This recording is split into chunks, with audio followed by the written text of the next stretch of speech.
आज आपको मिलवाएंगे एक ऐसे किसान से जिसको बिहार का सबसे अमीर किसान कहा जाता है। आपको लीक से हट के खेती करना होगा। मेरा मानना है कि रेगुलर खेती जो है उससे आप हैंड टू माउथ ही रहेंगे।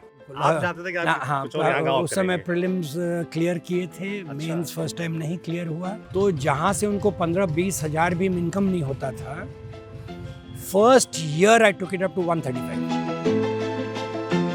गांव में भी लोग ताना मारते थे पिताजी को।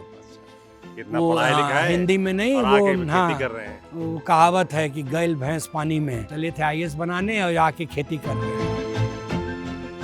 खेती में भी एजुकेशन कितना महत्वपूर्ण है। अगर आपको खेती में ग्रो करना है तो आप बिल्कुल, एजुकेशन और टेक्नोलॉजी का बिल्कुल, प्रॉपर इस्तेमाल करेंगे, बिल्कुल। कोई ग्रोथ है। मगर चलने से पहले मैं फिर से एक बार कंफर्म कर लूँ, ये घर आपका ही है?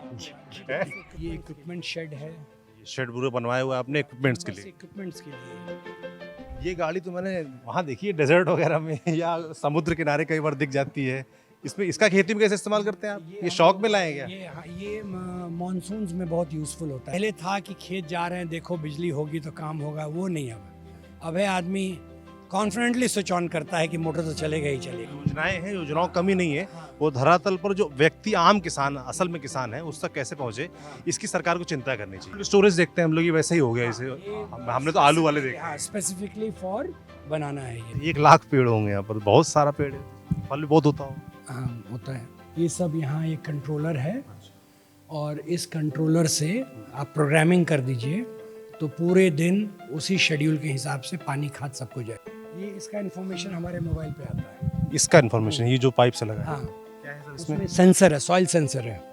वो मॉइस्चर सेंस करके हमको बताता है कि सॉइल में कितना मॉइस्चर है। ड्रैगन फ्रूट वो देखने जा रहा हूँ। मैंने अपने जीवन में पहली बार इसका पौधा कह लें, पेड़ कह लें, देखा है। ये जो आपको दिख रहा है, अगल बगल बीच में पिलर सा है, ऊपर एक बेस सा है, और साइड में कुछ एलोवेरा जैसा, कुछ कैक्टस जैसा पौधा दिख रहा है। क्या भाव रहता है सर ये से? रिटेल तो ये 100 रुपये से लेके 200 रुपये पीस बिकता है, 300 रुपये किलो बिकता है। इस टेक्नोलॉजी को यूज़ करके, नॉलेज को यूज़ करके अगर आप 1 रुपया लगाते हैं तो ग्रॉस 3 आएगा। हमारे फार्म का टोटल टर्नओवर अराउंड 3.5 करोड़ होगा। रेट अच्छे होते तो 7 टाइम्स इनकम होता। सरकार अभी दुगनी में उलझी हुई है।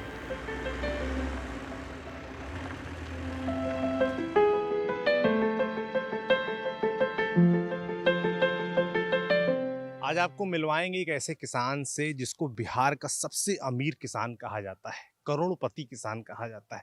किसान, खेती, ऐसे शब्द सुन के हमेशा हमारे दिमाग में ख्याल आता है कि बेबसी, लाचारी, तमाम समस्याएं होंगी।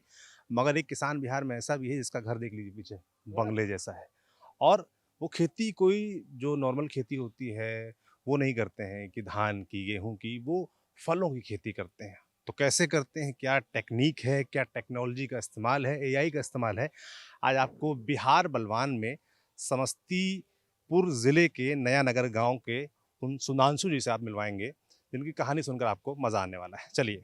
आपके बारे में मैंने सोशल मीडिया पर देखा था, वीडियोज़ भी देखे थे, तो मैंने कहा था मैं खुद भी जाऊँगा, देखूँगा, समझूंगा कि आपकी कहानी क्या है। तो सुधांशु जी, शुरुआत कहाँ से होती है? क्योंकि हम जो सोशल मीडिया पर देखते हैं तो आपके बारे में ये दिखता है कि बिहार के सबसे अमीर किसान, करोड़पति हैं, टर्नओवर है करोड़ों का, इस तरह की बातें सुनते हैं जो कई बार हजम में नहीं होता। लगता है ऐसा तो नहीं कि सोशल मीडिया के थंबनेल्स हैं वहीं तक सीमित है। असली कहानी क्या है? बहुत मेहनत किए हैं, जी। तो मेरे ख्याल से मेहनत किए हैं तो टर्नओवर तो हो गए ही। हाँ। और जो भी कर रहे हैं प्रीमियम कर रहे हैं, चाहे ड्रैगन फ्रूट हो, स्ट्रॉबेरी हो, मौसमी हो, बनाना प्लांटेशन हो, तो ये सब नॉर्मल खेती से कम 6-7-8 गुनी ज़्यादा इनकम है उसमें। तो over a period of time हमको लगता है ये टेक्नोलॉजी से, हम लोग शुरुआत से ही टेक्नोलॉजी को यूज़ किए, लेकिन एक्चुअल डिजिटाइजेशन जो है वो 2019 से शुरू हुआ, और हमको लगता है वहाँ जाके ये फ़र्क बहुत ज़्यादा दिखने लगा। और जैसे ही आप प्रीमियम खेती की ओर जाते हैं, आपको लीक से हट के खेती करना होगा। मतलब जैसे वो जो रेगुलर खेती हाँ, होती है कि वो धान की, हाँ, गेहूं की। मेरा मानना है कि रेगुलर खेती जो है उससे आप हैंड टू माउथ ही रहेंगे। अच्छा, वही हाल देखते भी हम जब हाँ, घूमते हैं। कितना भी आप मेहनत कर लीजिए, एंड में अगर एवरीथिंग इज ओके, ठीक है, एक इमरजेंसी हो गया घर में, एक एक्स्ट्रा एक्सपेंडिचर हो गया बड़ा, गॉन। तो क्या आपके इनकम में वो सरप्लस है जो आप इस उतार चढ़ाव को आप झेल सकते हैं? या जैसे अंग्रेजी में हम बोले कि थोड़ा सा भी लग्जूरियस लाइफ आदमी लीड, क्या किसान लीड कर सकता है? हाँ, तो उसके लिए आपको अपने खेती की पद्धति चेंज करनी आउट ऑफ द होगी। बॉक्स सोचना पड़ेगा। बिल्कुल आपने बिल्कुल। कब शुरुआत की, आउट ऑफ द बॉक्स वाला ख्याल कब आया? हम लोग हंसराज कॉलेज में पढ़ते थे, अच्छा, दिल्ली का हंसराज कॉलेज। दिल्ली के हंसराज कॉलेज में। अच्छा। बीए वहीं से किए हिस्ट्री में, जी एमए भी हिस्ट्री में किए। जी। साइंस से कोई वास्ता नहीं था, हम्म। टेक्नोलॉजी से कोई वास्ता नहीं था, हम्म, लेकिन आई थिंक एक इनबॉर्न एक एबिलिटी थी, एंड शायद ये पिताजी से मिला कि टेक्नोलॉजी को हमेशा अपनाना, उसको यूज़ करना। और बेसिकली हम आज भी अगर खेत पे जाते हैं और कहीं पर एक बॉटलनेक नज़र आता है, लगता है कि ये प्रॉब्लम हमारे या तो इनकम को टच कर रहा है या इनपुट कॉस्ट को टच कर रहा है, तो पूरा दुनिया छान मारेंगे कि इसका सोल्यूशन कैसे निकलेगा, अच्छा, कौन सा मशीन आएगा जो ये हमको सोल्यूशन दे। मतलब और आप खेती सिर्फ करते नहीं, हाँ खेती जीते हैं एक तरीके हाँ से कहा बिल्कुल। जाए, हैं? और वो खोज निकालते हैं मशीन, हम्म, चाहे भूसा फूकने का मशीन हो, हाइड्रोलिक प्लेटफॉर्म ट्री प्रूनिंग के लिए हो, टेलीस्कोपिक प्रूनर हो, चेन सॉज हो, छोटे से छोटे इक्विपमेंट, इवन पीएच अगर मेरे पास मेजर करने का इक्विपमेंट है तो वो हैना का ही होना चाहिए, जो इसराइल की बेस्ट कंपनी है। अच्छा, अगर हमको अपने वाटर का टीडीएस चाहिए, नहीं उसका हम मेरे पास अपना इंस्ट्रूमेंट्स रहना चाहिए। मतलब इस डिटेल तक, नॉट दैट कि मोबाइल पर हम वेदर देखने से संतुष्ट नहीं हैं, तो हमारे गांव में दोनों साइड खेत है, तो दोनों में SIM based self uploading digital weather station लगाए। अच्छा, नॉट दैट कि वो हमको एग्जैक्ट वेदर फोरकास्ट करता है, विच इज़ नॉट पॉसिबल जब तक हजारों वैसे मशीन्स नहीं लगे अगल बगल, लेकिन हमारे लिए वो डेटा पॉइंट हो जाता है। हवा का स्पीड क्या होगा, डायरेक्शन क्या होगा, सन का इंटेंसिटी क्या होगा, बारिश होगी, संभावना है कि नहीं। तो इससे क्या होता है कि बेटर डिसीजन मेकिंग होता है। ये डेटा इनपुट पॉइंट से हम बेटर मैनेज कर पाते हैं अपने फार्म हम को। टेक्नोलॉजी की तरफ चले गए, कहानी छूट गई। हाँ मैं कहानी आपकी जानना चाहता हूँ, ये कहानी की शुरुआत बता रहे थे कि आप हंसराज कॉलेज में पढ़ते थे। हाँ, उससे पहले अगर जाएं तो सेंट पॉल स्कूल दार्जिलिंग, जो इंडिया की one of the most premium school थी, दून और Saint Paul's as per Time magazine, तो उस स्कूल से पास आउट किए हैं, जहाँ बोला जाता था कि we make men out of boys. अच्छा, हमारा गोल आपको 100% मार्क्स लवाना नहीं है, टू लाइफ को कैसे लीड करें, टू बिकम बेटर मैन, वो सिखाते हैं। और शायद वो बहुत काम आया है, अच्छा, क्योंकि हमको याद है स्कूल में जनरेटर चलाना भी सिखाया गया था, वुडक्राफ्ट भी सिखाया गया, लेथ चलाना भी सिखाया गया, रेडियो भी बनाए, बाटिक भी किए, वुडवर्क भी किए, सर्वाइवल कोर्स भी कराया गया। तो मतलब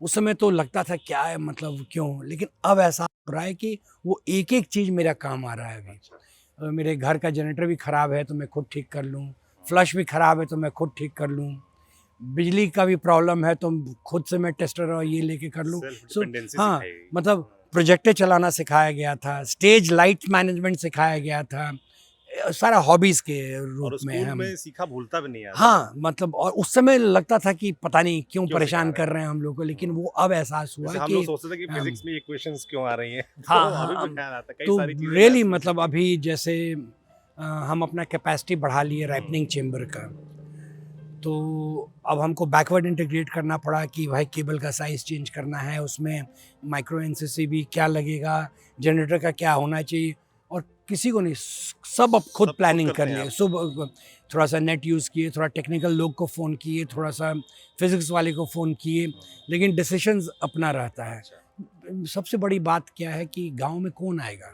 एक व्यक्ति के लिए तो कोई आने वाला नहीं है, तो या तो सेल्फ सफिशिएंट होंगे। इसीलिए अब आप देखिएगा कि हमारे फार्म पे 80% मेंटेनेंस, मैकेनिकल मेंटेनेंस हम लोग खुद करते हैं। अच्छा, जैसे आपने कहा कि गांव में कौन आएगा, इससे मेरे मन में सवाल उलझा कि जब आप दिल्ली में पढ़ रहे थे हंसराज कॉलेज में, तो वहाँ भी ये सवाल, जैसे आपको देख के लोग कहेंगे कि गांव की तरह आप कैसे लौट आए।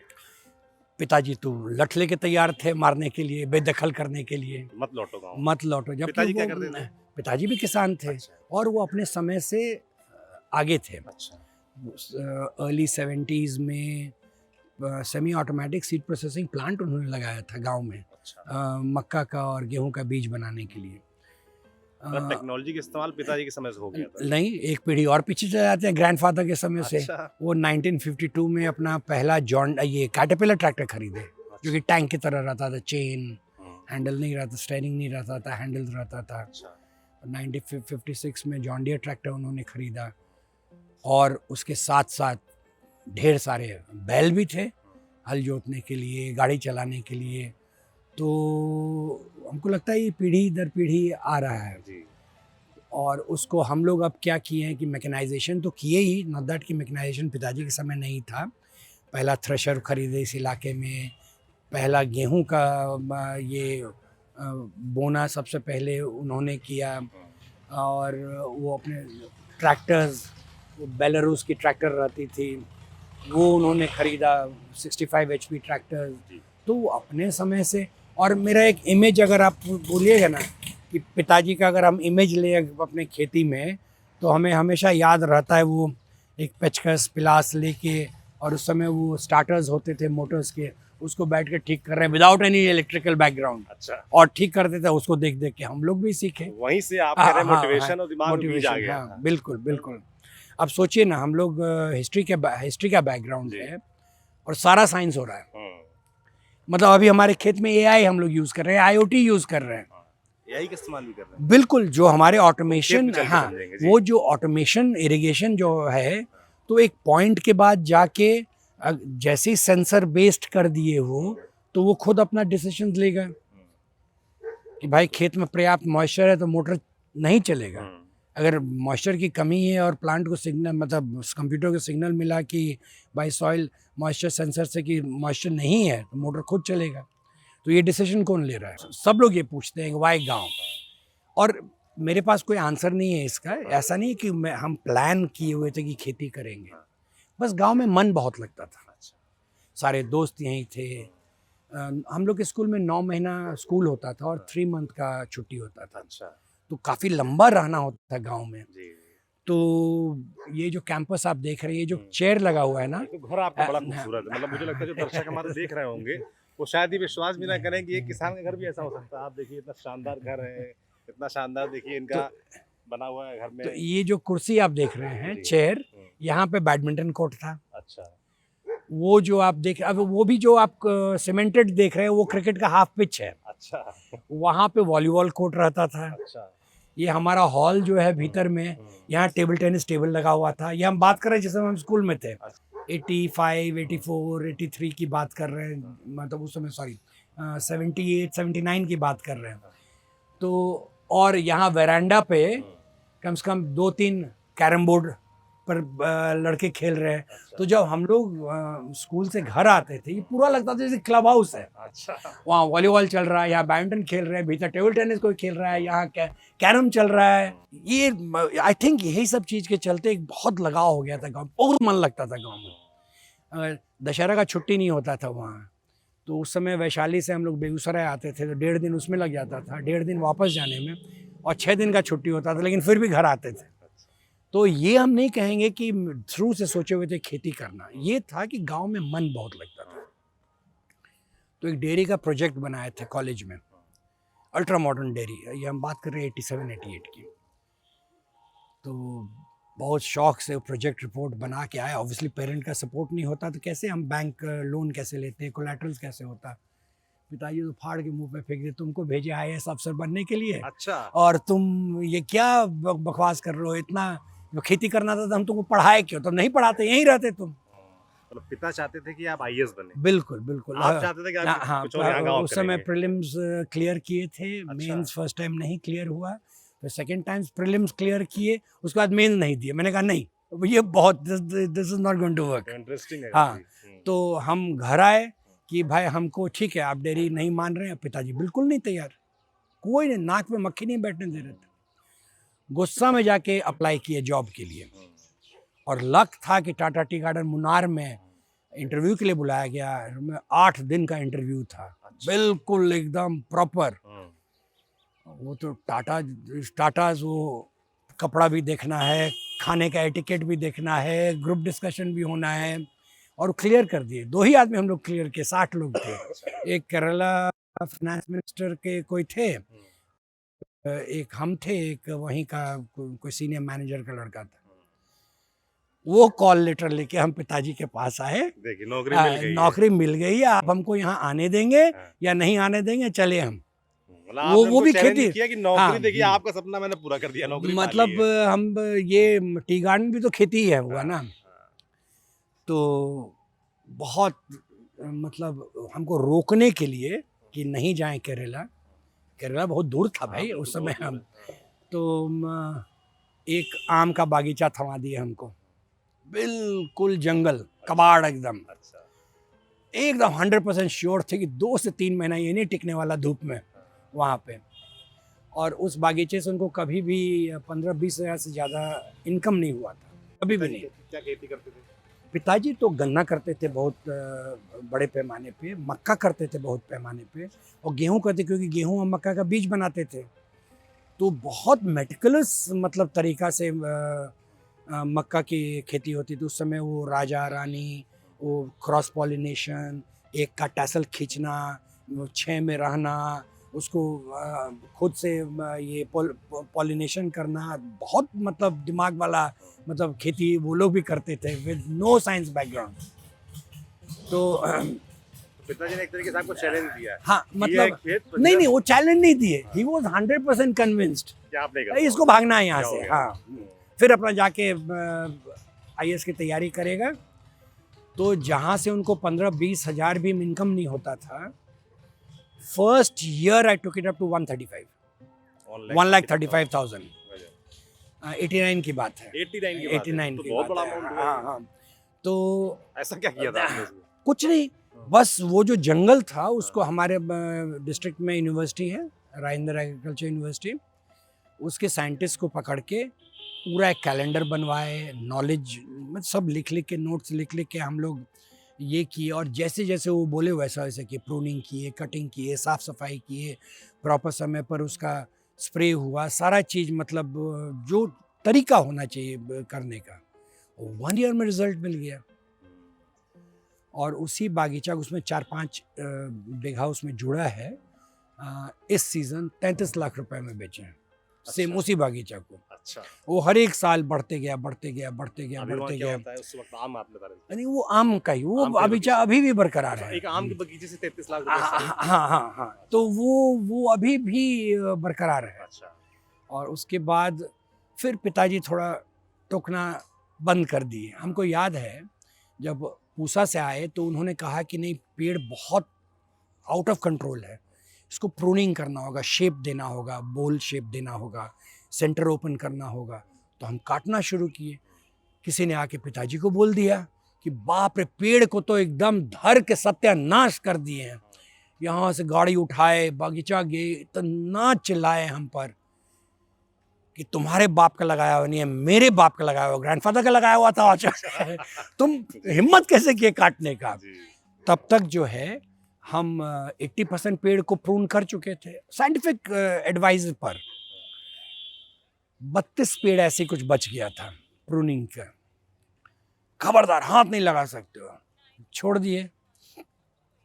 अब जो है, जो अगले सीजन जो मंजर आना था, तो उसमें ऐसा हुआ कि वो 32 पेड़ छोड़ के बाकी टोटल बागीचा में इतना शानदार मंजर और फल हुआ कि मतलब बता नहीं सकते। उसके बाद से वो मतलब ये वही हो गया, ताना देना, गुरु टोकना, गुरु हाँ, गुरु गुरु रह गए, हाँ, चेला शक्कर हो तो गए। वो बंद कर दिए। हाँ। फिर गए तो हम पूछे कि बाकी पेड़ का क्या करें?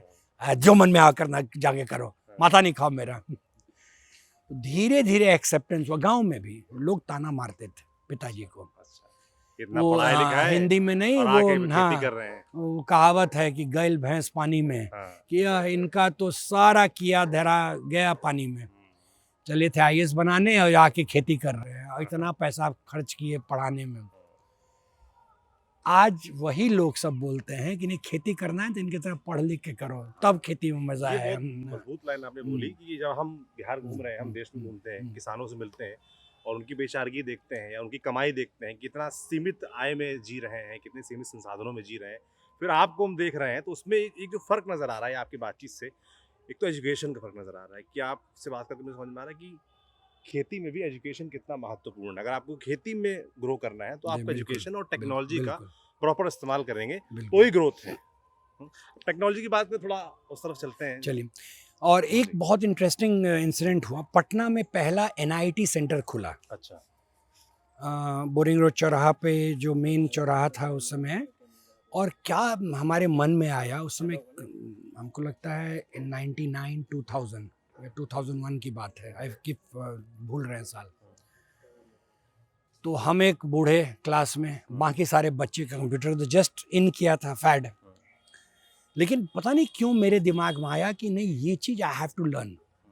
कंप्यूटर इलिटरेट नहीं रहना है, क्योंकि तो 6 महीने का डिप्लोमा कोर्स किया मैंने और आई गॉट 99% मार्क्स। अच्छा। और 6 महीना शिद्दत के साथ किए, एक क्लास में मिस नहीं करते थे।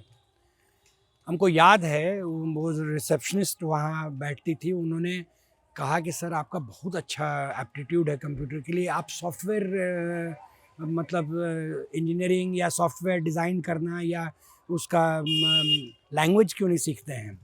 हम कहे नहीं, हमको बस इतना ही का ज़रूरत था। और रात को 2 बजे रात को ट्यूटर आता था, वीक में 2 बार, मेरा पूरा कंप्यूटर डिसमेंटल कर देता था, हम उसको असेंबल करते थे, ऑपरेटिंग सिस्टम लोड करते थे। उस समय प्लग एंड प्ले नहीं था, एवरीथिंग हैड टू बी मतलब कॉन्फ़िगर्ड। और 4-5 महीना तक, अच्छा अगेन माइंड में था कि गांव में कंप्यूटर रखेंगे, फिर ठीक करने को, एक कंप्यूटर ठीक करने के लिए कोई आएगा नहीं। और इत्तेफाक से आज तक हम स्टक नहीं हुए। अगर कभी प्रॉब्लम हुआ तो फ़ोन से पूछ लिए। अब आजकल एनी डेस्क और ये सब आ गया है कि कोई आपके लैपटॉप को वहीं से, उस समय नहीं था। एक माइक्रोसॉफ्ट का कोई सॉफ्टवेयर था, लेकिन वो भी उतना प्रचलन उसका नहीं था कि लोग ठीक कर लें। और हमको लगता है ये जो मेरा डिसीजन था कंप्यूटर सीखना, वो आज काम आ रहा है। ये जितना IoT और जितना ये AI या हाँ, जितना आपसे बात कर, नहीं उसको अडॉप्ट करने में मेरे लिए इजी हो गया। हम घबराते नहीं है टेक्नोलॉजी से। तो सर की कहानी सुन ली है, अब अंदर चल के सामने कैंपस है जहाँ जो टेक्नोलॉजी का इस्तेमाल सर कर रहे हैं वो आपको दिखाएंगे। मगर चलने से पहले मैं फिर से एक बार कंफर्म कर लूँ, ये घर आपका ही है? पिताजी का बना हुआ, हमने नहीं बनाया। हाँ, क्योंकि मतलब ये है ना कि आदमी नॉर्मली किसान को सोच के देख के ही मन में आता है कि कोई झोपड़ी होगी या मान लीजिए ठीक है कच्चा, पक्का घर भी होगा तो बहुत बड़ा नहीं होगा, मगर आपको तो एकदम बंगला सा है। सर एक तो कैंपस ये होगा, ये आपका घर है, आप सामने इस तरफ चलेंगे, ये यहाँ मशीनरी का सिस्टम पूरा है। ये पुराना वाला घर है, ये ग्रैंडफादर का बनाया हुआ है, 1937 का बना हुआ है ये घर। तो इसमें हम लोग क्लास 6 तक, जब तक हम लोग पढ़ रहे थे क्लास 6 में, तब तक रहते थे इसी में। उसके बाद उधर जब गृह प्रवेश हुआ तब उधर शिफ्ट किए। तो यहाँ पर सर क्या इसका इस्तेमाल कैसे करते हैं? जैसे काफ़ी सारी मशीनरी दिख रही है मुझको यहाँ पर। जैसे ये वॉशिंग पिट हो गया, सारे मशीन सारे इक्विपमेंट को वॉश करना, ये कंबाइंड हार्वेस्टर हो गया, डिफरेंट सॉर्ट ऑफ इम्प्लीमेंट्स हैं, स्प्रे मशीन्स हैं। उधर एक डेयरी है जहाँ ऑटोमेटिक मिल्किंग मशीन वगैरह सब लगा हुआ है, वाटर टैंक्स वगैरह है खेत पानी ले जाने के लिए। फिर आप इस तरफ आएंगे तो इमरजेंसी जनरेटर्स हैं राइपनिंग चेम्बर्स को चलाने के लिए। ये हाइड्रोलिक प्लेटफॉर्म है। ये सर क्या है इतनी बड़ी मशीन? ये कंबाइंड हार्वेस्टर है। अच्छा, क्या होता है? मल्टी क्रॉप कंबाइंड हार्वेस्टर, मतलब किसी भी फसल को घर लाने के लिए जो काटना होता है उसके लिए हम लोग यूज़ करते हैं।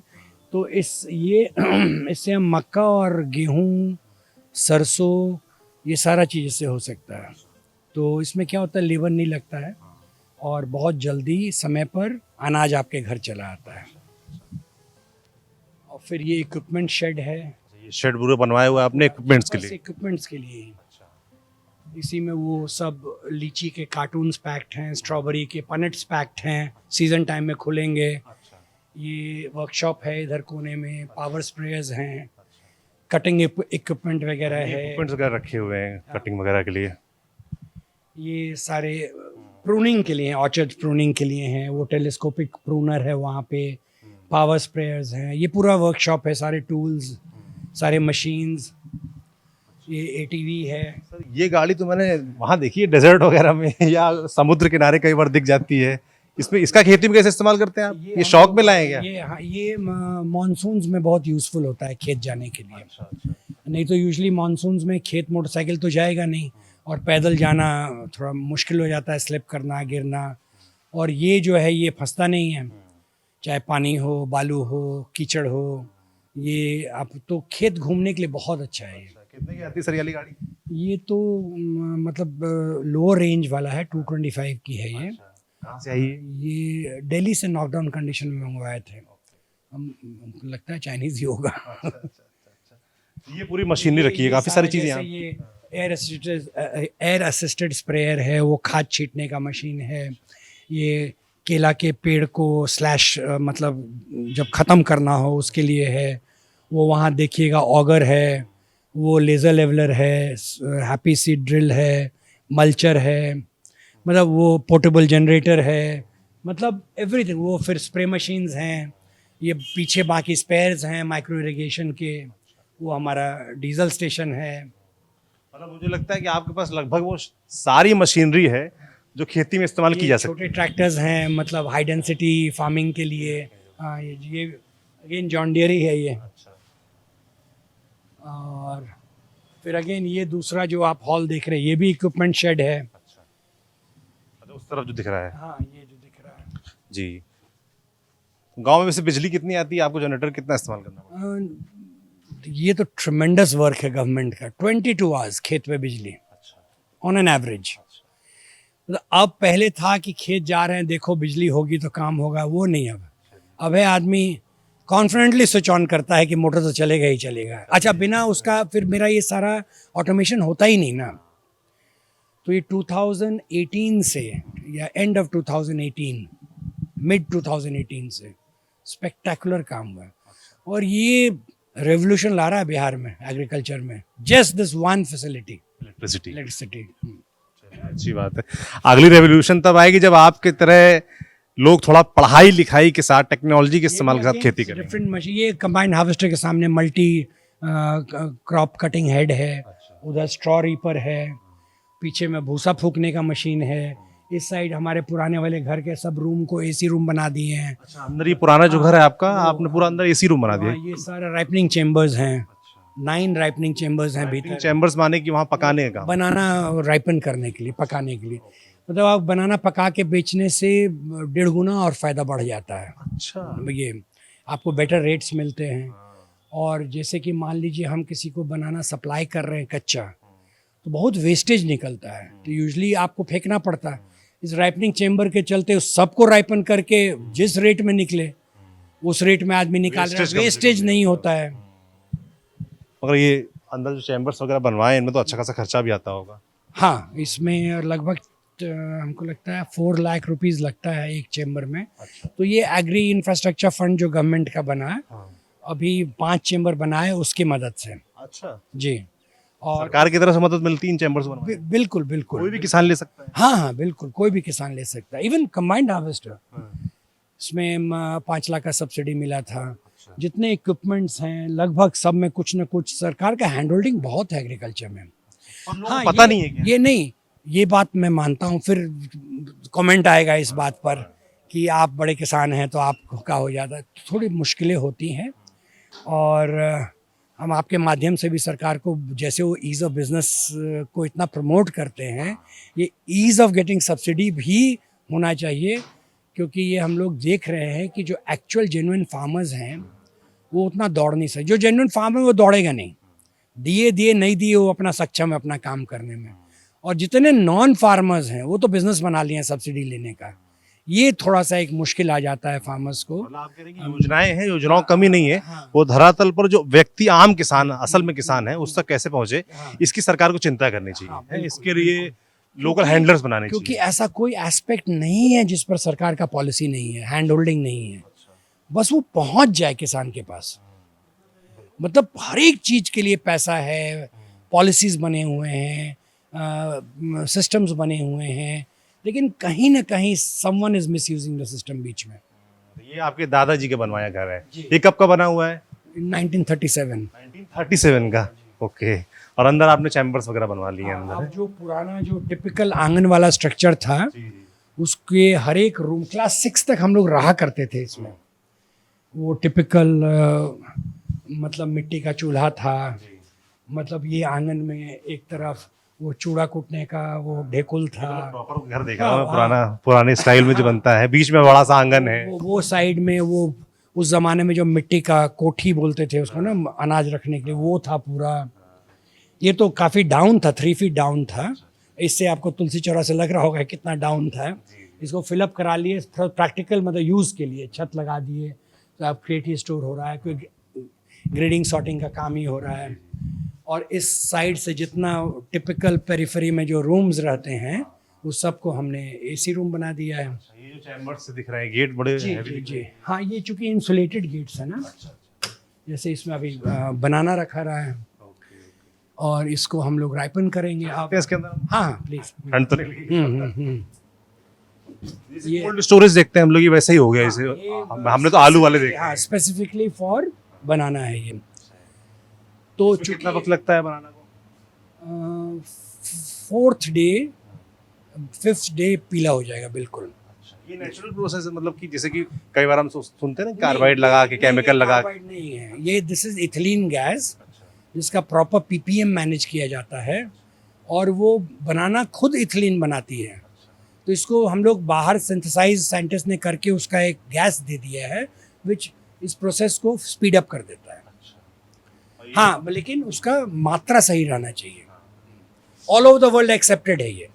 कार्बाइड हम लोग यूज़ करना, मुझे लगता है 2006 या 7 में ही यूज़ करना छोड़ दिए थे। बहुत अच्छा है, मतलब ये तो बिल्कुल नेचुरल हो गया है। तो इसके तो भाव भी अच्छे मिलते होंगे फिर आपको, अगर आप नेचुरल कर रहे हैं। मतलब इसको क्या ऑर्गेनिक बोल सकते हैं? Everyone is doing that now. बहुत कम लोग अब कार्बाइड यूज़ कर रहे हैं इस एरिया में, ज़्यादातर लोग इथिलीन। बस इसी तरह पूरा आप घूम जाएंगे तो सब चेम्बर बने हुए हैं। सब जितने कमरे मतलब आपके इस पुराने घर में थे, सबको आपने चैम्बर, सब में केला ही है। अभी अब चूंकि केले का सीजन चल रहा है, और इस क्षेत्र में केला होता भी है अच्छा खासा, मुझे लगता है। हाजीपुर साइड ज्यादा होता है मुझे लगता है। यहाँ नहीं, अब शुरू हुआ है कमर्शियली होना। और इस बार तो इतना ज़्यादा लोग केला करने लगे हैं कि उसका डेट्रीमेंटल इफेक्ट भी होना शुरू हुआ। रेट बहुत बुरी तरह से गिर गए हैं इस बार, बहुत किसान को दिक्कत भी आ रहा है इस चीज़ में। और बड़ा अच्छा है अगर आपके माध्यम से हम सरकार को ये बोले कि किसान को मदद करने के लिए, अगर जैसे केला का सीज़न है, अगर आप मिड डे मील में बनाना कंपलसरी कर दीजिए एवरी डे, वो न्यूट्रिशियस भी है, किसान को सपोर्ट भी एक मिल जाएगा। तो इस टाइप का out of box thinking government को भी करना चाहिए। ये जस्ट एक छोटा सा एक हम एग्जांपल दिए कि भाई मार्केटिंग में गांव गांव में स्कूल है, सबको चाहिए कुछ तो हेल्प हो जाए। और इस तरह के बहुत सारे स्कीम्स हैं। बहुत अच्छी हेल्प भी हो जाएगी किसानों को भी, और वेस्टेज भी नहीं होगा, और कंपटीशन भी हेल्दी हो जाएगा मुझे लगता है, और सही जगह चीज़ें पहुंचने लगेगी। और बनाना से ज़्यादा न्यूट्रिशियस कोई चीज़ होता नहीं है, तो बच्चे को न्यूट्रिशन भी सही तरीका से मिलेगा। ये तो हमने आपकी मशीनरी देख ली है, और ये जो एक तरीके से कोल्ड स्टोरेज बोल रहे हैं इनको, आपका देख लिया। हाँ। आप थोड़ा खेत की तरफ चलते हैं। चलिए। और जो आप बता रहे थे कि आप एआई का इस्तेमाल करते हैं, टेक्नोलॉजी का खेत में कैसे इस्तेमाल करते हैं, थोड़ा वो देखते हैं। चलिए। जी।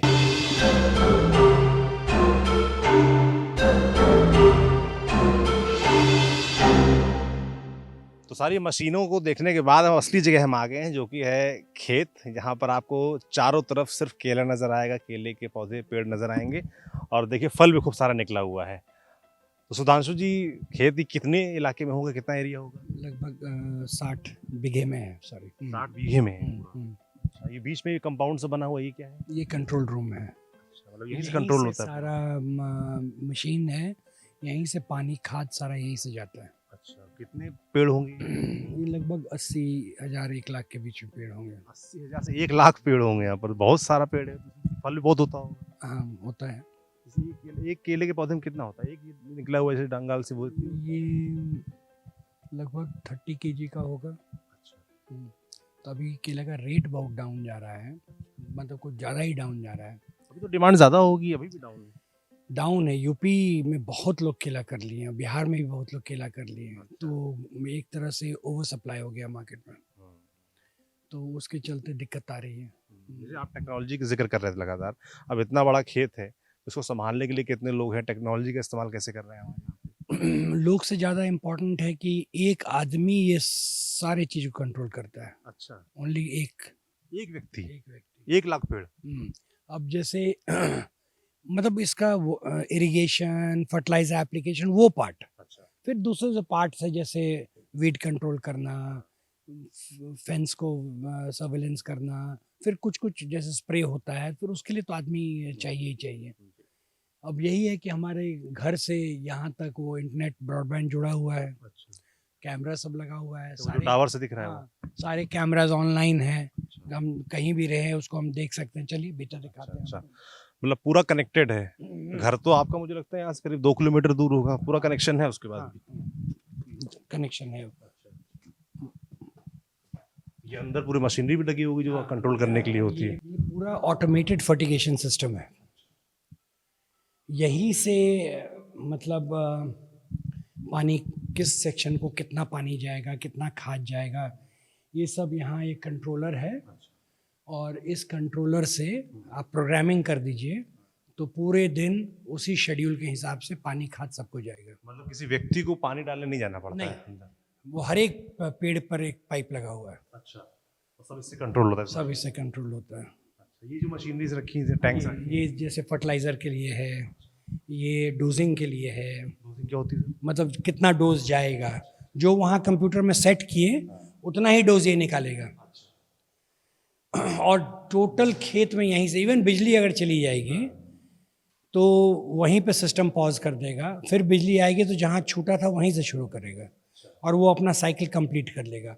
और ये जो पूरा चीज़ है आप इसको वीकली प्रोग्राम कर सकते हैं कि भाई मंडे को इरिगेशन होगा, फिर वेंसडे को होगा, फिर फ्राइडे को होगा, कितना मात्रा में पानी जाएगा, कितना खाद जाएगा, वो सारा प्रोग्राम्ड है। अद्भुत है सर। ये मशीनरी कब लगवाई आपने? ये 7-8 महीना हुआ है। काफी लेटेस्ट है हाँ, ये। ये लेटेस्ट है। ये सबसे ultra modern centralised fertigation system है। अच्छा, इसी के बारे में आप बता रहे थे कि नीतीश कुमार आए थे? नहीं, ये वो इससे भी पहले जो इससे पहले वाला था उसके लिए था। वो 6 साल पहले। 6 साल पहले की बात है वो। ये एकदम नया लगवाया है आपने ये सिस्टम? बिल्कुल नया सिस्टम है। ये कहाँ से आती है मशीनरी सर? ये जलगांव महाराष्ट्र से जैन इरिगेशन का है। अच्छा, इसका इस्तेमाल और किसान भी करते होंगे मुझे लगता है। जिस लेवल नहीं, आपको इसके लिए बड़े किसान होने की ज़रूरत नहीं है। आप आधा एकड़ में भी लगा सकते हैं, 1 एकड़ में भी लगा सकते हैं। उस हिसाब से खर्चा आता बिल्कुल उस हिसाब से खर्चा आता है। आपने वो लगाया है। आपको डिसाइड करना है किस लेवल में आपको एंट्री करना है। तो आप तो जितना खेत है उसी लेवल में एंट्री कीजिएगा ना। 60 बीघा है सर। मान लीजिए हमको बिना ऑटोमेशन का होगा नहीं, लेकिन अगर किसी का आधा बीघा या 1 बीघा है तो वो मैनेज कर लेगा, मैनुअल से भी मैनेज कर लेगा। ड्रिप इरिगेशन में मैनुअल, ये ड्रिप इरिगेशन में ऑटोमेशन है। यहीं पर हमारे ये ऑफिस हो गया। अच्छा, आपका ऑफिस है। तो यहाँ से सर पूरा मैनेज होता है चीज़ें, मतलब जो मार्केटिंग वगैरह होती है, सेल वगैरह होती है, वो भी उसके लिए आप यहीं बैठते हैं? जी नहीं, ये सिर्फ खेती के लिए। बिजनेस नहीं होता यहाँ से? यहाँ से बिजनेस नहीं होता है, यहाँ प्रोडक्शन होता है। प्रोडक्शन होता वो आगे का पार्ट है। अच्छा,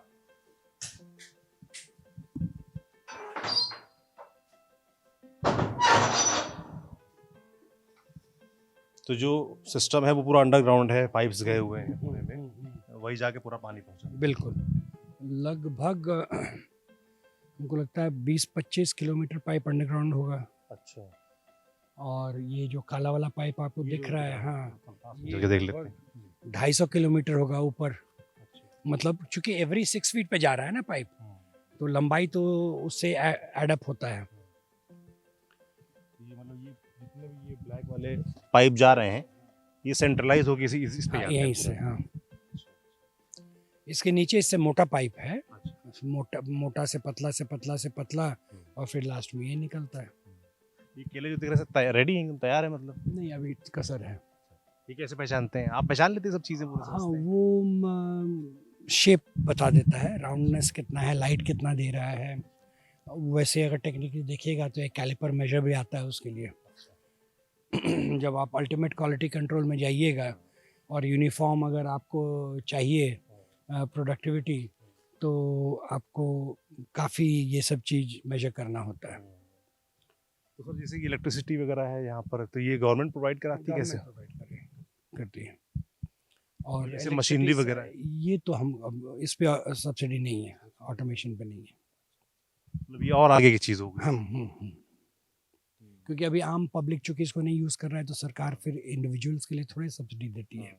कितना खर्चा आता है सर इसमें? हमको लगता है कि अगर 5 एकड़ का आपका अगर ऑटोमेशन का सिस्टम हो तो 2-2.5 लाख रुपए लग जाएगा। अच्छा,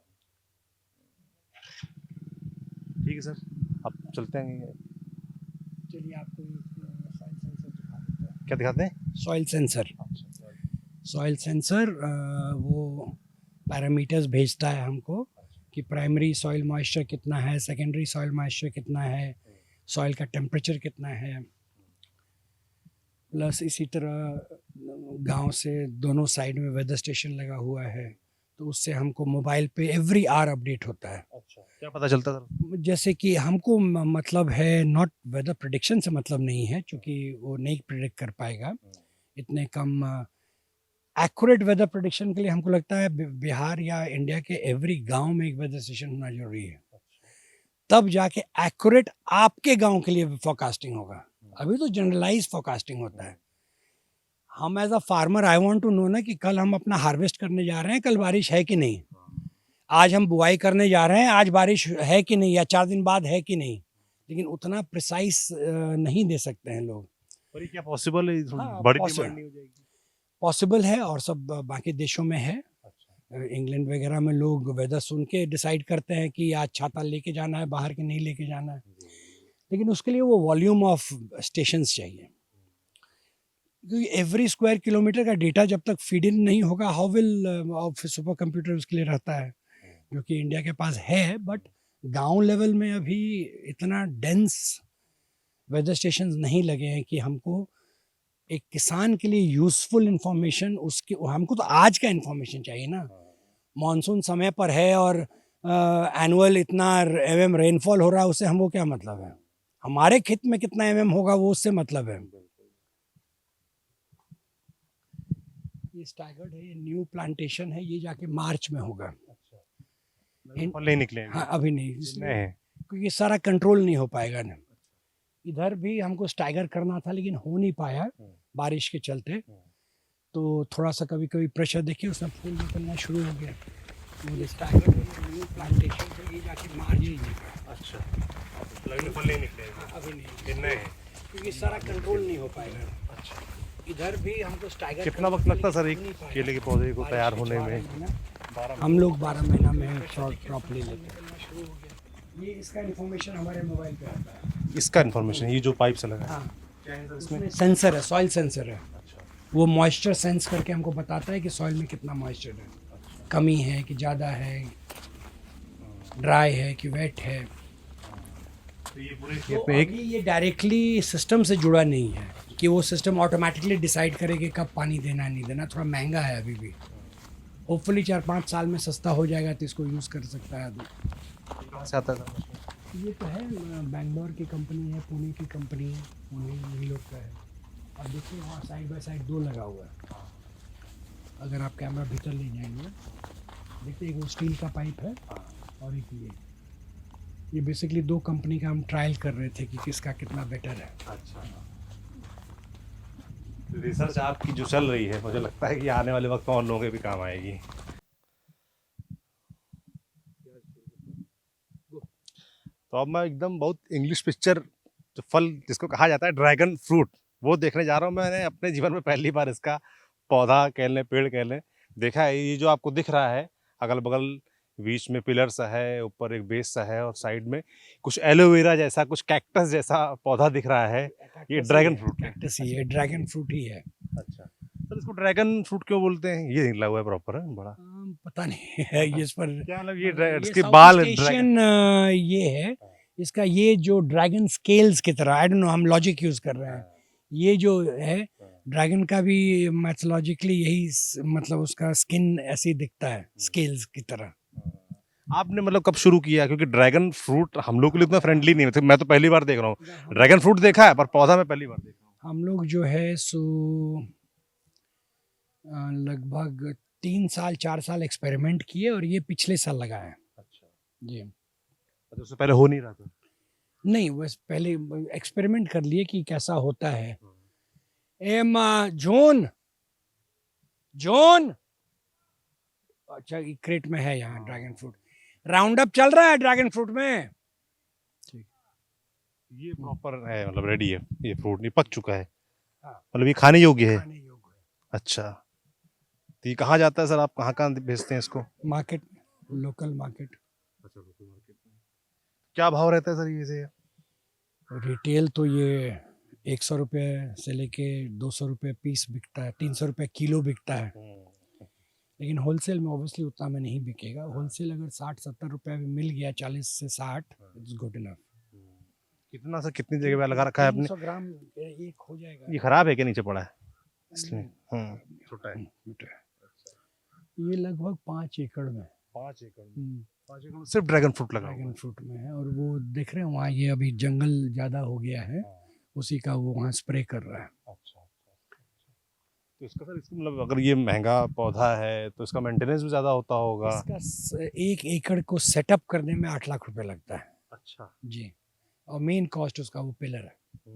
पिलर सीमेंटेड, ये लग गया। ये कॉन्सेप्ट आपने कैसे सीखा, कहाँ से पता चला? ये गुजरात में लोग करते हैं इस तरह से, अच्छा और वहीं से देख के आए, सीख के आए। अच्छा। तो ये सब अभी बहुत यंग प्लांट है, इसलिए भी प्रोडक्टिविटी उतना ज़्यादा नहीं हुआ है। पूरा घूमेंगे तो 1 क्रेट 2 क्रेट, लेकिन एक बार जब इसका कैनोपी इसकी तरह बन जाएगा, तो इस तरीके का ये मेरा पुराना एक्सपेरिमेंट है। अच्छा, 40 पौधा लगाए थे जस्ट टू देखना, इस तरीके की। हाँ, कि कैसा होता है हम लोग के यहाँ, टेस्ट कैसा होता है, प्रोडक्टिविटी क्या है। तो बहुत अच्छा रिजल्ट मिला। ये आप देखिए, थोड़ा सा बेलाइन कुछ ये पोस्ट है, तो जब नया लगाए उसी में लगाए, बाद में इसको हटा लेंगे बीच से, तो फिर इवन हो जाएगा पूरा। ये मदर प्लांट कह सकते हैं, शुरुआत हाँ, का। कितने प्लांट्स लगाए थे? 40। 40, अब कितने हो गए? अब 2000 है। बहुत बड़ा ग्रोथ है तो सर, जैसे आप केला करते हैं, ये करते हैं, ड्रैगन फ्रूट, स्ट्रॉबेरी भी करते हैं। वो आगे जो ग्रीन वाला प्लांट आप देख रहे हैं, जो पेड़ पेड़ जैसा है, वो मौसमी है। मौसमी भी? जी। और अभी वहाँ जो आप प्लास्टिक देखे बिछा हुआ, वो स्ट्रॉबेरी की तैयारी चल रही है। बिकॉज अभी दिन का टेम्परेचर अभी भी बहुत ज़्यादा है, इसलिए लगाया नहीं है अभी तक। स्ट्रॉबेरी ठंड के समय ज़्यादा, मतलब और जब ठंड आएगी तब? जी, जनवरी में वो हार्वेस्ट होना शुरू होता है। सीजन कितने दिन का रहता है? 3 मंथ्स। जी। तो मुझे लगता है सर, मेन जो आपको किसान से निकाल के बड़ा किसान या थोड़ा एक्स्ट्राऑर्डिनरी बना देता है, वो यही सब प्रयोग है। जी, कि आप ड्रैगन फ्रूट कर रहे आप हैं, देख लीजिए, स्ट्रॉबेरी 4 साल लगा डिसाइड करने में कि करें कि नहीं करें, और वो खुद करके देखे, किसी के कहने से नहीं, क्योंकि बाकी सब थ्योरी है। जब तक आप अपने मिट्टी में अपने तरीके से नहीं लगा के देख लिए, बहुत इश्यूज आ रहे हैं, मेंटेनेंस का इशू आ रहा है, सबके लिए एक सिस्टम बना रहे हैं। तो अभी तो 1.5 साल हुआ ही है लार्ज स्केल में, तो थोड़ा सा अभी भी मैनेजमेंट इश्यूज हैं। अब इसको थोड़ा स्ट्रीमलाइन कर रहे हैं पूरा चीज़ को, और अभी मेन फोकस बनाना हो गया था, तो थोड़ा सा ये कभी कभी ये होता है, कभी उधर ध्यान दिए तो इधर से हट गया, इधर ध्यान दिए तो उधर हट गया। तो मतलब एक तो हो गया केला, ड्रैगन फ्रूट हो गया, स्ट्रॉबेरी हो गया, मौसमी हो गया, और कौन कौन से फल? अमरूद। अच्छा, ये अमरूद के और जब बड़ा बाग है आपका? जब हम लोग भीतर आए तो उस समय आपको जामुन दिखाए, बैर दिखाए, उसके बाद इमली दिखाए, चीकू दिखाए, कटहल दिखाए, लेकिन अगेन वो सब एक्सपेरिमेंटल्स हैं। बहुत ज़्यादा जिस चीज़ से कन्विंस्ड हो जाते हैं कि हाँ ये हमारे बस में है, मतलब हर एक चीज़ आप उपजा नहीं सकते हैं। फिर मैनेजमेंट, अच्छा कभी कभी क्या होता है, क्लैश करने लगता है। जैसे अभी ड्रैगन फ्रूट और बनाना क्लैश कर रहा है, वो भी हार्वेस्टिंग हो रहा है और इसका भी हार्वेस्टिंग टाइम है। अब इसके लिए हमको फिर नया स्टैंडर्ड ऑपरेटिंग प्रोसीजर्स बनाना पड़ेगा कि ऐसा नहीं हो केले में इन्वॉल्व हैं तो ये छूट जाए, इस पे ध्यान दिए तो केला छूट जाए। इंटेंशन था कि फ्रूट इस तरह से चुने कि एवरी 3 मंथ्स कुछ ना कुछ हार्वेस्ट हो, सो दैट कि पूरा सिस्टम चलता रहे। थोड़ा सा उसको फाइन ट्यून करना है। जैसे कि अगर टिप्स की बात करें, या आपको देख के बहुत लोग मुझे लगता है मोटिवेट होंगे, होते रहे, क्योंकि आपके और भी वीडियोस मैंने देखे हैं, तो उनके लिए कुछ टिप्स। क्योंकि अब मैं देख रहा हूँ कि खेती किसानी की तरफ तमाम, जैसे आपने जो काम 90s में किया कि आप अच्छी खासी पढ़ाई, यूपीएससी की तैयारी सब छोड़ कर लौटे खेती की तरफ, ऐसे और लोगों को मैं देखता हूँ इंटरेस्टेड रहते हैं वो, तो उनको क्या ध्यान दें, शुरुआत कैसे करें? मतलब काफ़ी यंग लोग आ रहे हैं जो पढ़े लिखे और यंग लोग हैं उनको तो हम कहेंगे कि नहीं, आप प्रीमियम खेती में ही एंट्री कीजिए। ऑब्वियसली आप आके मक्का गेहूं तो नहीं उपजाएंगे, प्रीमियम खेती में इन्वेस्टमेंट ज़्यादा है, लेकिन अगर उसको आप समझ के अगर आप कीजिएगा तो आपको मज़ा आएगा। क्योंकि जब व्हाट इज़ मज़ा, कि हम 2 रुपया लगाए, हमको 4 रुपया आना चाहिए, 2 रुपया प्रॉफिट होना चाहिए, क्योंकि शौक से तो आप कर नहीं रहे, इट इज़ इकोनॉमिक बिजनेस है। तो जो भी आप कर रहे हैं उसका सेलेबिलिटी क्या है, आपका मिट्टी कैसा है, बारिश का क्या कंडीशन है, वाटर लॉगिंग है कि नहीं, ये सारा चीज़ देख के आपको, जैसे ये वाटर लॉगिंग बर्दाश्त नहीं करेगा। अच्छा। इनफैक्ट नो फ्रूट ट्री पानी नहीं पसंद करता है, लगा हुआ पानी नहीं पसंद करता है, कंट्रोल्ड इरिगेशन तो चाहिए, रुकना नहीं चाहिए। ये we have to be careful. तो बहुत लोग पूछते हैं कि आप इतना सबको बोल रहे हैं फ्रूट लगाने के लिए, फूड सिक्योरिटी का क्या होगा? तो मेरा यही कहना है कि ग्लट जो मार्केट में वो कम होगा, और सब जगह फ्रूट नहीं लगा सकते हैं। कहीं धान ही आपको लगाना है, किसी जगह पर फसल चक्र ऐसा है कि आप गेहूं ही लगाइएगा, तो ये क्रिस्टलाइज कर जाएगा, थोड़ा सा मार्केट में ग्लट डाउन होगा, और होपफुली जो किसान अनाज कर रहे हैं उनको बेहतर रेट्स मिलेंगे अनाज के। इस तरह के प्रयोग आप कर रहे हैं तो दिमाग में ये भी आता है भाई कि इतना इन्वेस्टमेंट है, इतना रिसर्च है, आप सब कर रहे हैं, तो उसमें सरकार की तरफ से कितनी मदद मिलती है? या मान लीजिए कोई नया युवा है, वो शुरू करना चाहता है, तो वो अब किस एक तरीके से सिंपल सा चीज बोल रहे हैं, द वेरी फैक्ट कि सीएम यहीं आके इनॉग्रेट किए थे, तो उसका मतलब कितना हमको आत्मबल मिला होगा। सिर्फ हमारे सीएम हमारे खेत पर आए, हमारा एफर्ट देखने के लिए, और क्या मैसेज गया पूरे बिहार को, तो वो भी एक तरह का हैंड होल्डिंग हुआ। और उसके बाद फिर गवर्नमेंट तो लगभग ड्रैगन फ्रूट पे सब्सिडी है, स्ट्रॉबेरी पे सब्सिडी है, आम पे सब्सिडी है, लीची पे सब्सिडी है, बस सरकार तो कोई कसर नहीं छोड़े। नियत हमारा, हम लोगों किसानों का कभी कभी गड़बड़ हो जाता है, तो बीच वालों को भी तो होता होगा। हाँ। और पहुंचाने बहुत वाले। जो नॉन किसान है वो सारा ये जो बेनिफिट्स है वो ले जाते हैं, क्योंकि वो धंधा बनाए हुए हैं, पर एक्चुअल किसान को नहीं पहुंच रहा है।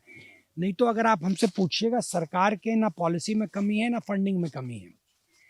चाहे एग्री इंफ्रास्ट्रक्चर फंड आप ले लीजिए, बिहार में सब सोचिए ड्रिप इरिगेशन पर 2 साल पहले तक 90% सब्सिडी था, 90%, अभी 70% पर है जनरल के लिए, 80 है मतलब रिजर्व कैटेगरी के लिए। तो 1 लाख 1.25 लाख का चीज आप मात्र 15 से 16 हजार रुपए में आप लगा रहे हैं। अब इससे ज्यादा इंसेंटिव क्या देगा कोई आपको? और मेन मुझे लगता है सर वही जो बात हो जाती है कि लोगों को जानकारी शायद नहीं है, केले या के पौधे थोड़ा पर है, हम 13 रुपए केला खरीदते हैं प्राइवेटली, 21 रुपए, सरकार 6 रुपए में दे रही है। स्ट्रॉबेरी के लिए कार्टन दे रही है सब्सिडी पर, पनेट्स दे रही है सब्सिडी पर, ड्रैगन फ्रूट पे सब्सिडी दे रही है, पर सरकार भी प्रमोट कर रही है कि किसान, लेकिन कहीं ना कहीं जाके हम लोग मिसयूज कर रहे हैं सिस्टम को। सब किसान तो नहीं, लेकिन बहुत सारे कर रहे हैं। कैसे मिसयूज कर रहे हैं? मतलब सब्सिडी को ही इनकम बना लिए, आप किसान है नहीं, सब पेपर तैयार कर लिए, सारा ग्राउंड वर्क कर लिए, और पैसा उठा के ले गए, और पता चला कि जो जिसको किसानी से कोई मतलब नहीं है, उसके खेत पे जाइएगा खोजने के लिए तो आपको कुछ नहीं मिलेगा, और सब सब्सिडी वही उठा रहा है। और जो जेन्युइन किसान है 1 से 2 बार ऑफिस जाएगा, उसके बाद कहेगा छोड़ो यार नहीं जरूरत है। तो बहुत बड़ा लूप होल है सर, बहुत बड़ी दिक्कत है दिक्कत। तो इसको तो पकड़ने का काम तो एकदम अफसरों का, सरकारी जो अफसर है, कोशिश तो होता है, रह के मुहिम चलता है, लेकिन पता नहीं, आई डोंट नो क्या इस देश में क्या ही प्रॉब्लम है। ये जो आप बता रहे थे, ये स्ट्रॉबेरी वाला तैयारी चल रही है, इसको पूरा एवरीथिंग रेडी कर लिए हैं, अब प्लांट करना है। लेकिन एक तो 29-30 को तूफान आने वाला है, तो रुक गए। दूसरा, हमारा वेदर स्टेशन और सेंसर्स बता रहा है कि जब आप मोबाइल हम देखते हैं तो अभी मैक्सिमम टेम्परेचर बता रहा है 34, और वो जो वेदर स्टेशन हम आपको दिखाए, मेरा जो पर्सनल वेदर स्टेशन है, वो मैक्सिमम टेम्परेचर 38 बता रहा है। मोबाइल वाला जनरलाइज्ड है बिहार के लिए, वो मेरे खेत का है। अब 35 डिग्री से ऊपर अगर टेम्परेचर रहेगा तो स्ट्रॉबेरी लगाएंगे, तो उसको वाटर अगर ठीक से नहीं किए तो वो झुलस जाएगा। तो आपको बोले ना डेटा पॉइंट यूज करते हैं, अब ये डेटा मेरे पास है, अगर हम मोबाइल के डेटा पर जाएंगे तो हम तो कहेंगे 35 डिग्री से डाउन हो गया, हम लगा लेते हैं, लेकिन एक्चुअल जो डेटा है वो कह रहा है कि नहीं 38 है अभी भी, दिन में इतनी धूप लगती है अभी। और अगर हम अभी स्ट्रॉबेरी लगा देंगे तो गए काम से। कितना टेम्परेचर चाहिए होता है इसके लिए? कूलर चाहिए तो 32 33 आइडियल होता है, लेकिन फिर उसके अब जैसे बारिश होने वाली थी, मालूम हो गया, तो बिल्कुल बढ़ चढ़ के जल्दी से पूरा सब कुछ तैयार कर लिया। मान लीजिए अब कितना भी बारिश हो जाए, सारा ड्रेनेज क्लियर कर दिए हैं, पानी निकलने का स्रोत बना दिए हैं, बारिश होगा उसके बाद भी हम प्लांट कर सकते हैं। मान लीजिए ये हम नहीं किए रहते और बारिश हो जाती, तब खेत में ट्रैक्टर ही नहीं घुसता, जुताई नहीं हो पाती है, बेड ही नहीं बनता, फिर 15 दिन हम लेट हो जाते हैं। तो अभी आपको हम एक एक्सेलेंट एग्जांपल दिए कि how technology can be used decision लेने में। यही एआई भी है, हाँ, है? हाँ। और ये उस मशीन का कमाल है। और अगर हम अपना मोबाइल खोलें, क्या दिखाने ये कंपनी है जिसका ये हमारे इस जगह का नाम है याम पटक। अच्छा, इसको हम क्लिक किए, अब देखिए अभी हमको मॉइस्चर से मतलब नहीं है उतना, लेकिन टेम्परेचर देखिए, टुडे 6:19 AM 23.44, और देखिए 2:19 बजे 37.4 डिग्री सेंटीग्रेड। ठीक, अब हम आपको मोबाइल का दिखाते हैं, ये नया नगर के लिए है, ठीक है, नया नगर 34 दे रहा है। बहुत फर्क है। ये भी बड़ी हेल्प करता होगा हाँ, आपकी, है डिसीजन मेकिंग में। हाँ। अब मान लीजिए हम केयरलेस होते, बारिश जम के हो जाता, हो गया, हम मेरा स्ट्रॉबेरी लेट हो गया, और बेस्ट रेट्स मिलता है जनवरी फर्स्ट वीक में, और हमारा स्ट्रॉबेरी कब होता है? जनवरी एंड में, जब स्ट्रॉबेरी का रेट चला जाएगा 40-60 रुपये 70 रुपये पर। अर्ली चाहे इस बार सब कुछ करना, लेकिन टेम्परेचर देख के डर लग रहा है, इसलिए उसको होल्ड बैक कर रहे हैं। मान लीजिए ठीक है, ड्रिप हम लगा दिए, आप अगर गौर से हो जाए। अभी जस्ट ट्रायल करके पानी हाँ। सब, अच्छा, लेकिन नया पौधा के लिए मे भी कुछ डैमेज हो जाएगा। अब इसको क्या करेंगे? अगर बारिश होगी तो छोड़ दिए, बारिश पर अपना पानी आ जाएगा, और नहीं तो 2 दिन पहले से पूरा क्यारी को बढ़िया से वेट कर देंगे और तब प्लांट करेंगे। तो यही है टेक्नोलॉजी यूज़ करना। टेक्नोलॉजी जो है बहुत हेल्प कर रही है आपकी। मैं इस चीज़ का समझ आ रहा है मुझे आपसे बात करके। इतनी बातचीत हमने की रंबी, बहुत सारा आपका खेत देखा, समझा, टेक्नोलॉजी एजुकेशन की जो ज़रूरत है वो समझी, पर जो एंड प्रोडक्ट है वो है कमाई। कि इतनी मेहनत, इतने अनुभव, 38 साल से आपका जो संघर्ष है, उसके बाद आज आप किस स्थिति में हैं? इस टेक्नोलॉजी को यूज़ करके, नॉलेज को यूज़ करके, अगर आप 1 रुपया लगाते हैं तो ग्रॉस 3 आएगा आपको। 2 रुपया प्रॉफिट होना है, तो 3 गुना हो गया। केला में 6 गुना प्रॉफिट होता है। हम ये बेस मान रहे हैं गेहूं मक्का को, लेकिन इस बार केला का रेट बहुत कम था, लेकिन फिर भी गेहूं मक्का से डबल इनकम होगा। रेट अच्छे होते तो 7 टाइम्स इनकम होता। सरकार अभी दुगनी में उलझी हुई है। इतना पोटेंशियल है हॉर्टिकल्चर का। टर्नओवर सर कितना है अपना? हमारे फार्म का टोटल टर्नओवर अराउंड 3.5 करोड़ होगा। 3.5 करोड़ इस साल। अब जैसे इस बार रेट हाफ हो गया तो टर्नओवर हिट करेगा। यही हम लोग कैलकुलेट किए थे 14 रुपये पर। अभी केला बिहार में 7 रुपये पर आ गया, 6 रुपये पे आ गया, यूपी में 3 रुपये 4 रुपये पे आ गया, तो गया टर्नओवर।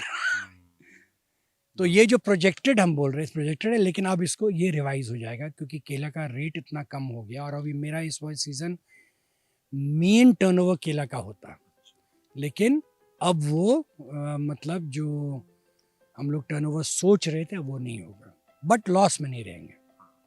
इतना है तय है। मेरा टारगेट था कि वहाँ जितना हम इन्वेस्टमेंट किए हैं, चाहे फेंसिंग हो, ऑटोमेशन हो, घर बनाना हो, एक सीज़न में एवरीथिंग रिकवर्ड हो जाता। लेकिन अब चूंकि क्या, अब देखते हैं आगे क्या रेट रहता है, अभी तो 2 महीना टाइम है, कितना पे जाके स्टेबलाइज करता है, तो मे बी 2 साल में ब्रेक इवन। वैसे 1 साल में ब्रेक इवन करके प्रॉफिट का प्लान था, looking at last 5 years rate, लेकिन इस साल अद्भुत हो गया। तो चलिए, अगर 2 साल में भी हम ब्रेक इवन करके वर्स्ट केस सिनेरियो, तो कौन सा इंडस्ट्री 2 साल में आपको ROI देता है, आपको रेट ऑफ रिटर्न? बिल्कुल बिल्कुल, आप खुद भी कह रहे थे कि प्रधानमंत्री मोदी 2 गुनी किसानों की आय की बात करते हैं, पर ये जो फलों की खेती है इसमें 6 गुना 7 गुना। सोचिए ना, हम बेस मान लिए गेहूं को 35,000 पर, ड्रैगन फ्रूट अच्छा सा आप कर लिए मार्केट तो 10 लाख रुपया। अब आप बताइए कितनी गुनी? केला 3 लाख रुपया, प्रॉफिट की बात कर रहे हैं। गेहूं 35,000, 10 गुनी हो गया। वर्स्ट केस सिनेरियो, दुगुनी तिगुनी, तिगुनी से तो कम नहीं होगी, नहीं होना है।